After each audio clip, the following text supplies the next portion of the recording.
Hello students. आज हम एक नया टॉपिक स्टार्ट कर रहे हैं जिसका नाम है ट्रिगोनोमेट्री।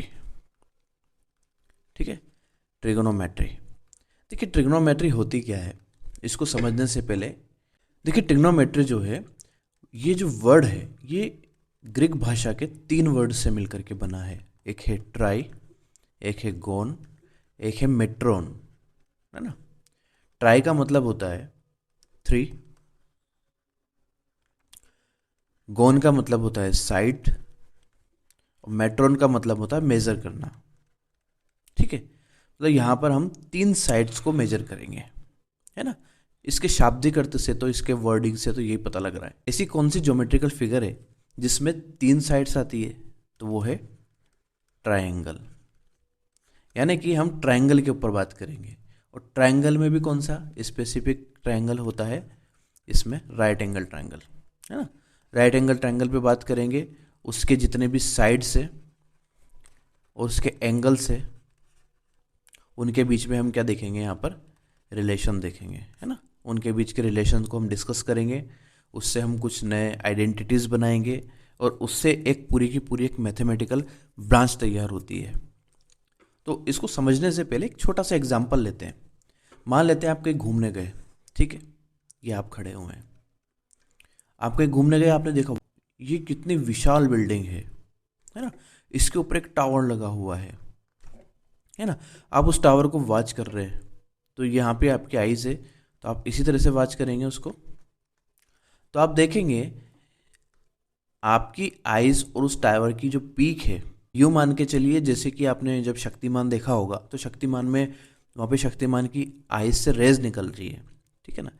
इसी तरह से जब आप किसी चीज़ को देखते हैं, मान लेते एक सन है, उस चीज़ को जब आप देखते हैं तो वो जो रेज होती है, सन रेज, वो उस वस्तु पे टकरा करके वो आपकी आंखों पे आती है ना।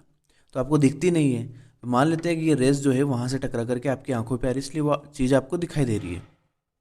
ठीक है, तो आप देखेंगे ये जो शेप बनी है, ये एक राइट एंगल ट्रायंगल बनी है। ठीक, ये राइट एंगल ट्रायंगल बनी है, इसलिए हम ट्रिग्नोमेट्री में राइट एंगल ट्रायंगल का उपयोग करते हैं। ठीक है, अच्छा ये ट्रिग्नोमेट्री काम किस आती है, किस काम आती है, तो देखिए जब आप इसको ऊपर देख रहे हैं, आपको पता है कि इस बिल्डिंग की आपसे दूरी जो है वो मान लेते हैं कि 3 मीटर है। ठीक, और आप जब ऊपर देख रहे हैं तो आपने अनुमान लगा लिया कि मेरी आइज से इस बिल्डिंग के जो एंगल बना हुआ है 60 डिग्री बना हुआ है। तो आप आसानी से ट्रिग्नोमेट्री की सहायता से आप इसकी लेंथ जो है वो निकाल सकते हैं आराम से। ठीक है, तो कैसे निकालेंगे, कैसे इसको करेंगे, इसकी हम आगे जानकारी लेंगे जब हम इसको समझेंगे। इसका उपयोग क्या है, हमारी एंशियंट हिस्ट्री है, वहाँ पर ट्रिग्नोमेट्री का काफ़ी यूज़ हुआ है। पिरामिड होते हैं ना गीज़ा में, इजिप्ट में बहुत सारे पिरामिड होते हैं, है ना। तो आप देखेंगे बहुत बड़े बड़े, बहुत विशाल विशाल पिरामिड है। तो बताइए उन्होंने बिना फिजिक्स और बिना मैथमेटिक्स की स्टडी के ये कैसे बना ली है ना। तो उनको क्या था, फिजिक्स और मैथमेटिक्स का ज्ञान था, नॉलेज था उनको, है ना। विशेषकर उनको ट्रिग्नोमेट्री आती थी, तो उन्हें पता था कि हम किस एंगल में इसको व्यवस्थित करें, किस एंगल में इसको रखें कि ये ना तो नीचे गिरे, ये स्ट्रक्चर और बिल्कुल स्टेबल रहे, है ना। स्टेबिलिटी भी जरूरी होती है ना, तो वो इतने स्टेबल थे। तो और इसका सबसे ज़्यादा यूज जो है मिलता है वो बेबीलोन, आपने सुना होगा, एक ऐसी सभ्यता है जो कि विलुप्त हो चुकी है ना, बेबीलोन वालों ने इसका काफ़ी उपयोग किया है। और रिच मैथमेटिक्स वहाँ पर बहुत ही अच्छे से आप देखेंगे तो उस कल्चर में बहुत ही अच्छे से पाई जाती है। अपने इंडिया में भी आप देखेंगे बड़े बड़े टेम्पल्स बने हुए हैं, बड़े बड़े मोन्यूमेंट्स बने हुए हैं, पुराने ज़माने के, बहुत पुराने। तो कहीं ना कहीं उसमें उन्होंने ट्रिग्नोमेट्री का यूज़ किया है।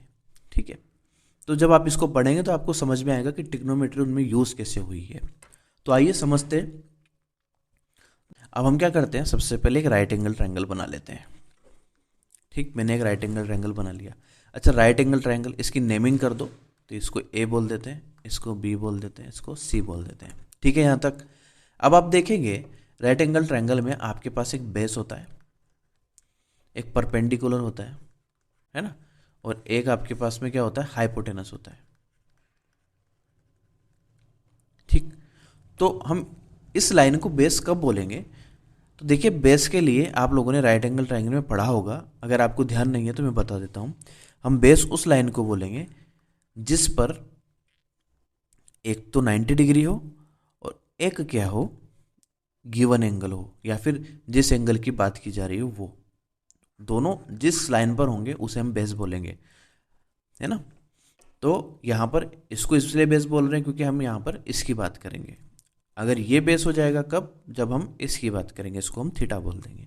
ठीक है, वो अभी आगे क्लियर हो जाएगा। तो देखिए, यहाँ पर हम छोटा सा काम करते हैं, क्यों ना यहाँ पर इन साइड्स के रेशियो निकाल लेते हैं, है ना। तो इनके साइड्स के रेशियो क्या हो जाएंगे, देखिए सबसे पहले BC अपॉन AC। ठीक है, एक रेशियो तो ये बना, कितने रेशियो बन सकते हैं ऐसे, देखिए 3 रेशियो तो हमें दिख ही रहे हैं ना। एक बार BC अपॉन AC कर दिया, एक बार AB अपॉन AC कर दो, AB अपॉन AC कर दो, एक बार आप क्या करेंगे, BC अपॉन AB कर देंगे, BC अपॉन AB। ठीक है, 3 रेशियोज आपको मिल गए। अच्छा, 3 और मिल सकते हैं, कैसे, इनको पलट दीजिए, इनको पलट देंगे तो 3 अलग रेशियो और मिल जाएंगे ना। तो इसको पलटिए सबसे पहले, तो कितना हो जाएगा, AB अपॉन BC। इसको पलटिए, कितना हो जाएगा, AC अपॉन AB। और इसको पलटिए, कितना हो जाएगा, AC अपॉन BC। तो यहाँ पे लिख दूँ मैं AC अपॉन BC। ठीक है, अब क्या किया, यहाँ पर हमने इनको नाम दे दिया। इसको बोला हमने साइन, इसको बोला हमने कोसाइन, है ना। इसको बोला हमने टेंजेंट, इसको बोला हमने कोटेंजेंट,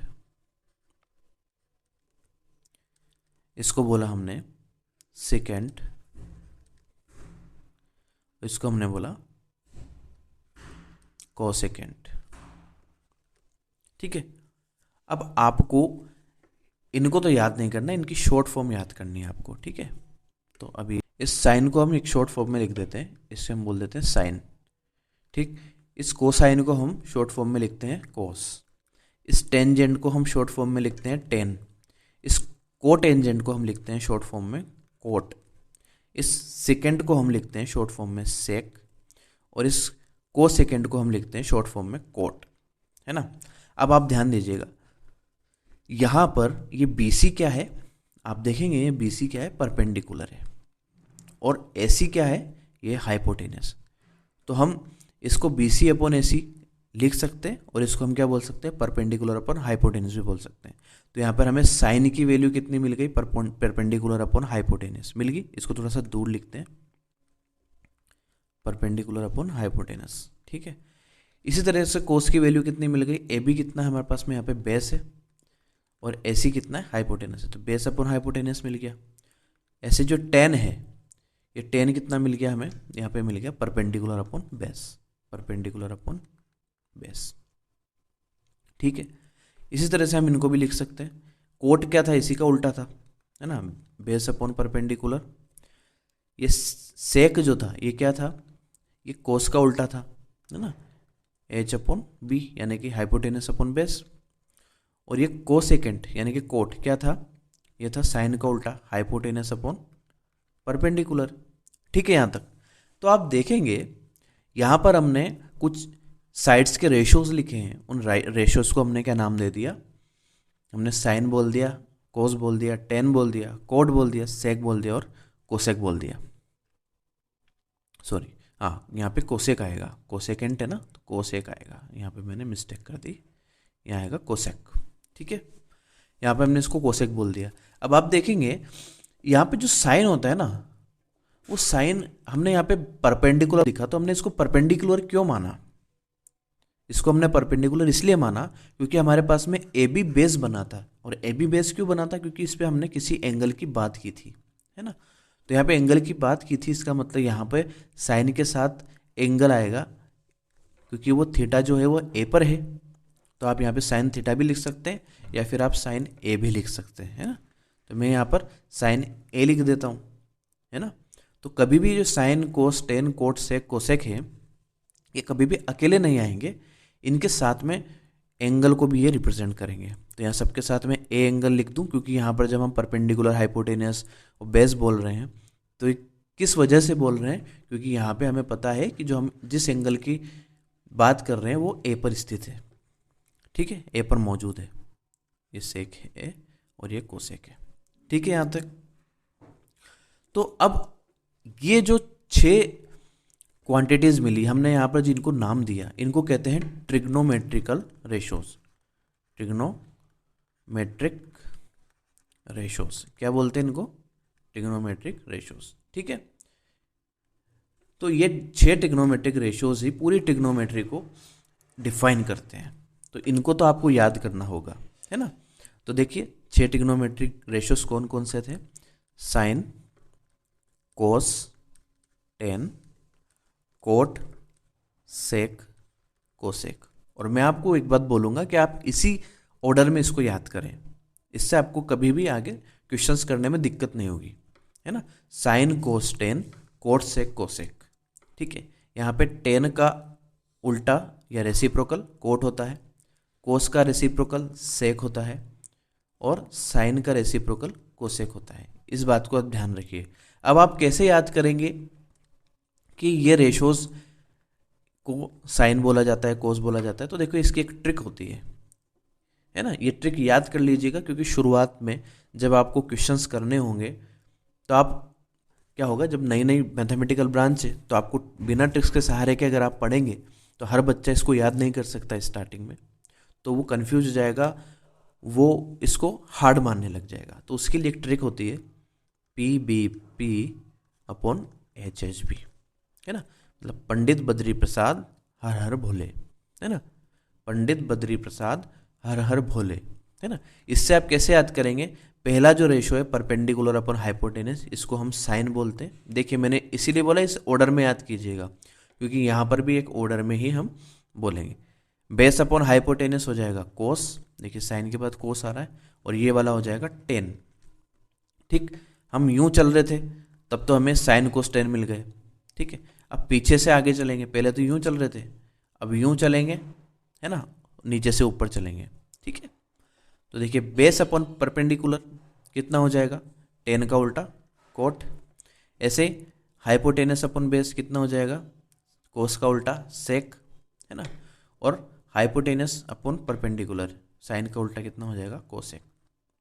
आपको ये तो याद करना ही होगा, और इस पार्ट को आप दोबारा देख लें ताकि आपको ये अच्छे से समझ में आ जाए, ठीक है। यहाँ तक इतना आपको क्लियर हो चुका है, ठीक। अब देखिए इसके क्वेश्चन किस किस टाइप के आएंगे। तो देखिए जब आप पहली एक्सरसाइज पढ़ेंगे इसकी, तो उसमें सिर्फ आपको क्या, एक राइट एंगल ट्रायंगल दिया हुआ रहेगा, है ना, या वो एक राइट एंगल ट्रायंगल की बात करेंगे, उसमें वो एंगल चेंज कर देंगे, है ना। तो देखिए एंगल चेंज करने का मैं एक कंसेप्ट आपको यहाँ पर बता देता हूँ। इसको ए लिख देते हैं, इसको बी लिख देते हैं, इसको सी लिख देते हैं, ठीक है। जब वो साइन ए बात करेंगे तो आपको अगर राइट एंगल ट्रायंगल दिया हुआ है तो कोई बात ही नहीं है, और राइट एंगल ट्रायंगल नहीं दिया हुआ है तो आप नेमिंग इस तरह से करें, क्योंकि आपकी आदत क्या पड़ी हुई है कि आप नीचे वाली साइड को आप बेस लेते हैं, है ना। तो जहाँ पर ये एंगल दिया हुआ है ना उसी को यहाँ पर लिख दे, और वो क्या बोलेंगे कि अब क्वेश्चन 2 टाइप से आएंगे। पहली बात तो वो एंगल की बात कर देंगे, यहाँ पर आपको बोल देंगे कि साइन ए निकालिए, या फिर साइन सी निकालिए, या साइन बी निकालिए, है ना। तो अगर आपको बोलें कि साइन ए निकालिए, इसका मतलब ए पर हमारा क्या है, गिवन एक्यूट एंगल है थीटा। साइन सी निकालिए, तो आप इसकी नेमिंग कैसे कर देंगे? यहाँ पर इसको बोल देंगे सी, इसको बोल देंगे बी, इसको बोल देंगे ए, ठीक है। तो ए बी सी इस तरह से ट्रायंगल हो जाएगा। अगर वो बोले साइन बी निकालिए, तो आपको कुछ नहीं करना है, यहाँ पर बी कर देना है ना, यहाँ पर ए हो गया और यहाँ पे सी हो जाएगा, है ना। तो आपको नेमिंग करने में इस तरह का ध्यान देना है, और ये कोई हार्ड थिंग नहीं है ना। ये आप जब क्वेश्चंस को जब मैं कराऊंगा ना तो आपको अच्छे समझ में आ जाएगा। पहली बात तो ये, अब क्वेश्चन में वो एक और चीज़ अगर दे देता है कि राइट एंगल जो है वो बी पर है, तो आप क्या करेंगे, ट्रायंगल कैसे बनाएंगे? सबसे पहले राइट एंगल बी पर लिख लीजिए, और वो उन्होंने जो जो एंगल बोला है वो यहाँ पर लिख लीजिए ए, और जो बचा हुआ उसको ना नेमिंग कर दीजिए उसकी, तो ए बी सी इस तरह से हो जाएगा, है ना।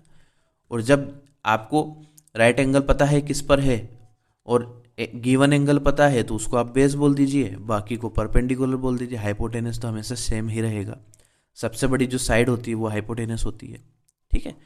तो इस तरह से आप क्वेश्चन में बदल देंगे। अब साइंस ही बोलेंगे तो आपको इसको बेस मान लेना है, तो यहाँ पे क्या करेंगे आप बेस और परपेंडिकुलर को चेंज कर दीजिए, बस इसको क्या बोल दीजिए बेस इसके लिए, और यहाँ पे परपेंडिकुलर बोल दीजिए, बस इतना सा चेंज आएगा। तो आपको जब एक्यूट एंगल चेंज करेंगे ए से अगर आप सी में जाएंगे तो आपका जो जो बेस है वो परपेंडिकुलर बन जाएगा और परपेंडिकुलर बेस बन जाएगा, ठीक है। यहां तक क्लियर? तो आइए क्वेश्चंस पे बात करते हैं। इसका फर्स्ट क्वेश्चन देखिए,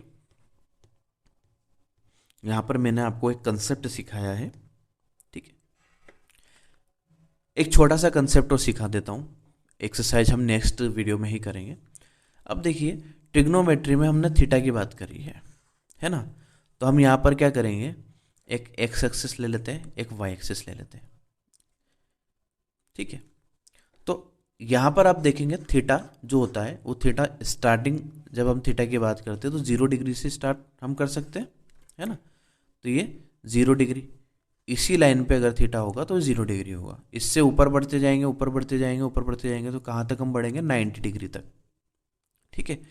0 से ये 90 डिग्री हो चुका है ना। मतलब अगर आदमी सीधा देखे, आदमी यहाँ पे खड़ा हुआ है, अगर वो सीधा देखे किसी वस्तु को, है ना, तो उसकी आंखें उस वस्तु से कौन सा एंगल बना रही है, 0 डिग्री बना रही है ना। फिर जब वो ऊपर जाएगा तो एक सर्टेन एंगल बन जाएगा, जैसे उसकी आंखें ऊपर देखेगी तो एक सर्टेन एंगल बन जाएगा, ठीक है ना। तो हमें ये मान के चलना है, देखिए ये 0 से स्टार्टिंग होती है इसकी 90 डिग्री तक जाती है, और हम इसको बोलते हैं फर्स्ट क्वाड्रेंट। ये आप क्लास 9th में पढ़ चुके हैं, है ना। इसको बोलते हैं हम सेकंड क्वाड्रेंट,